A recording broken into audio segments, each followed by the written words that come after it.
afia no ahia biem afia twamfete akwa apora beto ye biem odwira ni oti mposo ni ame ya adwaso na adu ame ya otoso mienu asante Effiduase ne braso se odwira di dwira Effiduase man oti purukuso kumban ni twadwira afia de hia mo wi amro abo ochi abo awia de hia mukura kontonti nifa ohini twadwira de aprin kabom ni puntu abra asante Effiduase efri se ye kaboma e no man ni nya na ntuma pefra ohini si odwira Effiduase man ama na de hia ai wo wiase nyina abafie proni beka se pom kame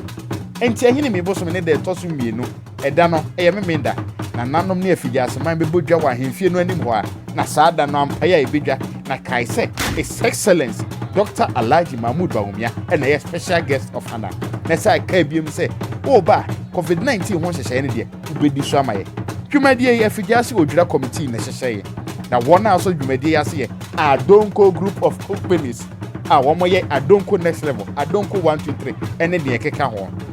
ni oti mposo ni ame ya dwa so se o ma santiman ne Ghana man ya fi hyiapa mfie matu ye mfie so akwa ahosan openya wanya nkwamu ahoden ye kona batape yanko na batadi si ye hweti wa kwantifidu nsini a ebeye konkonua no ye besi ye ntrase no na esika kokko aye de be chechire Effiduase man ama Effiduase abeye kra behwe afiafi nkwaso Effiduase man eso nkwaso